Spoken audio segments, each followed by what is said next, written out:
In what was meant to be a simple sparring session, Terence Crawford and Floyd Mayweather recently shared the ring. Deep in training for a possible bout with Canelo Alvarez, Crawford had begged Mayweather to replace him as a partner. Known for his defensive prowess and perfect 50-0 record, Mayweather didn't think twice about donning the gloves again.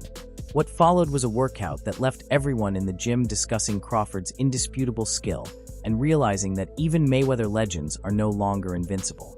Crawford is his own breed, but I cannot put Crawford. Crawford is it's his own category, and I would never put him in a box or category with Floyd because he's that different. And then Crawford has moments where he will go toe-to-toe with you versus Floyd would never do it. Incorrect. Although Crawford is a breed unto himself, I am unable to place since Crawford is so different from Floyd. I would never place him in the same category as him. However, there are times when Crawford will square off against you, something Floyd would never do, but he did in the first few encounters. Mayweather stuck to the technique that made him one of the greatest of all time. His head movement was precise, his footwork remained measured, and his counters landed cleanly at 47. His ability to read his opponent was still impressive. The practice started with both men testing the waters, but Crawford, a 4-division world champion with 31 knockouts and an undefeated record of 410, wasn't afraid and had no intention of holding back.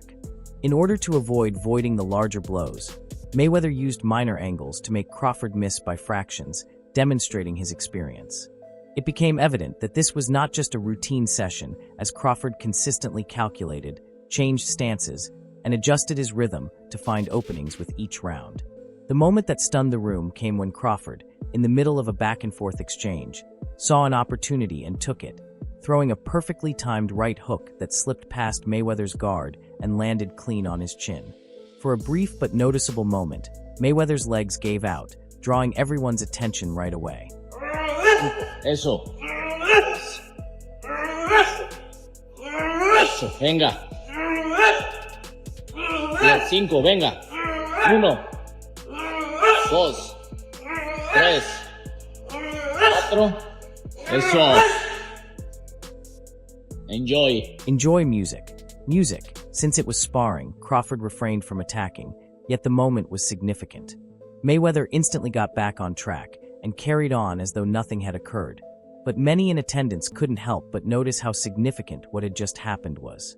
Mayweather, a defense guru who has avoided such situations throughout his career, was moved in a manner not seen in his best years. Brian "BAC" McIntyre, Crawford's trainer, subsequently proudly discussed the session, saying that Terrence's passion and edge set him apart from other fighters. He even finds a way to impose himself while sparring. You thought about going for 51-0, beat Mayweather's record with 50-0. Is that something that you thought about? I already said I was never gonna beat Mayweather record. That's not something that I wanted to do. Okay. Have you considered beating Mayweather's record with 51-0? Maybe you previously mentioned that you weren't ever going to beat Mayweather's worker, since that wasn't something I wanted to do, okay? When Mayweather, the professional, entered the ring with Crawford, it wasn't to prove anything to anyone. Rather, it was to maintain his connection to the sport he had dominated for so long. Crawford's performance during the session added to the growing comparisons between the two fighters, as Crawford is now a 4-division champion and one of only 3 men in the 4-belt era to become undisputed in 2 weight classes. His name is increasingly being mentioned alongside Mayweather's sparring with Floyd, even as he approaches 50, was another chance for Crawford to compete against one of the greatest fighters in sports history. They talk all the crazy stuff about me going up and having a tough time, but he went up in weight and lost. That's the difference. I went up weight and won. He went up and lost. You know, so let's not do that, Canelo. The difference is that while they talk about me going up and having a hard time, he went up and waited and lost. He went up and lost, and I went up and won, so let's not do it. The sparring session with Mayweather further strengthened Canelo Crawford's trust in his abilities as one of the most complete fighters of his period. Canelo Crawford has always thrived on challenges, whether it's dominating opponents in the ring or stepping up to heavier divisions to prove his value. Crawford's abilities were evident, and he was able to land a defensive genius. For example, Mayweather served as a brief reminder of his progress. While his reflexes may have limited his impact on the sport, Mayweather's legacy endures because at his peak, he was untouchable, easily defeating everyone from Canelo Alvarez to Manny Pacquiao. His status as one of the greatest fighters in history is undeniable, and Crawford's sparring with Mayweather was an opportunity to learn from a master while simultaneously making a statement about his own position in the boxing world. All the crazy stuff about me going up and having a tough time, but he went up in weight and lost. That's the difference. I went up weight and won. He went up and lost. You know, so let's not do that. They talk about my going up and having a hard time, but the difference is that he went up in weight and lost. He went up and lost, and I went up and won, so let's not do it. Canelo. The meeting concluded with both parties showing respect for one another.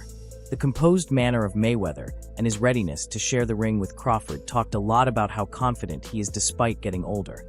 But he also left feeling more driven than ever since he is aware of the difficulties that lie ahead, particularly in light of the discussions of going up to face Canelo Alvarez. Events like this define Crawford's career. For Mayweather, landing that right hook meant more than simply landing the blow. It meant entering the ring with a legend and demonstrating that he was worthy of being in the same conversation as him. It meant demonstrating that, despite the passage of time, his reputation as one of boxing's greatest minds would never be surpassed. Being that you obviously, again, appealing Team Crawford, can you confirm? Are we going to see that fight? Has it been made official? Is it official? It's on, baby. September 13, baby. Look forward to it. Crawford versus Canelo. Listen how I said it. Hey, are we getting this confirmation here Canelo. first? You understand? Yeah, it's confirmed. Man, what? Say less. Crawford versus Canelo, not the other way around. Since you are clearly pilling Team Crawford once more, could you please confirm if we will witness that fight, and if it has been officially announced? It is scheduled for September 13th. We are eagerly awaiting it. Canelo versus Crawford, as I mentioned. Are we going to have this conference? Canelo, you realize that it's a confirm man, so what more can be said? Canelo versus Crawford, not the reverse, even though the origin of these whispers is unknown. Boxing enthusiasts have been discussing them ever since speculations of a possible 2025 bout between Crawford and Canelo Alvarez first surfaced. Though not official, the concept has already swept the sport. While Canelo Alvarez continues to dominate as the face of boxing, commanding attention every time he steps into the ring, Crawford is at the height of his abilities following an incredible career-defining victory over Errol Spence Jr. The bout is still purely speculative at this point, but it is already dividing fans and igniting heated debates among boxing insiders. Terence Crawford, I see he wants to fight. He's made it clear. Do fights like that help your legacy, or do you feel like that's something that's not worth it to you? Everything in my career, every fight make my legacy different and better. Terence Crawford is a great fighter. He's a good fighter, but like I say, he's weight classes for a reason. I'm focused 100% on Crawford. Terence, he has made it clear that he wants to fight. Do you think that fights like that add value to your legacy? Or do you think that it's not worth it?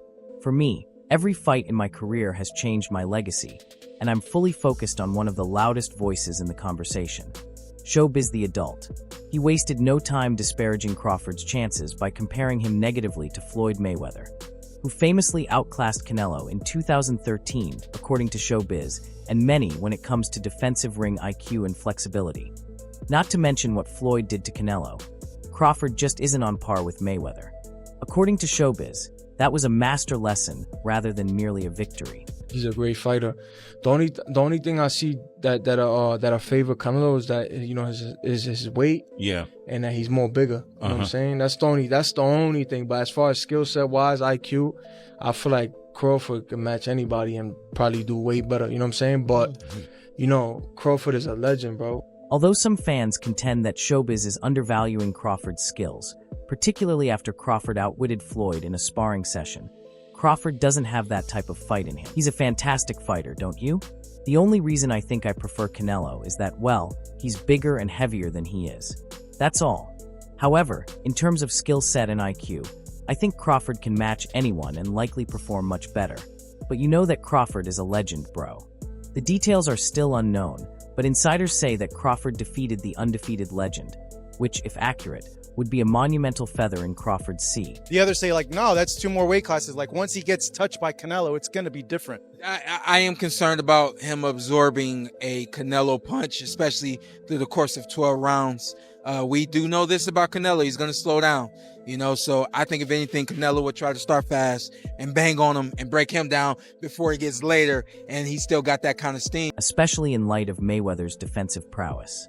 Showbiz claims that Crawford isn't Mayweather, but Crawford simply taught Floyd sparring.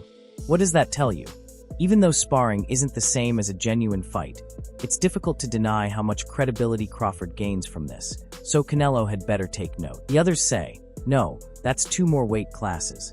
I'm worried that he will absorb a Canelo punch, especially over the course of 12 rounds. We know that Canelo will slow down, so I believe that he would try to start quickly and hit him hard to break him down before he gets too late. He still has that kind of steam, but if he can outsmart and outmaneuver a fighter like Mayweather, he might have more than enough tools to trouble Canelo.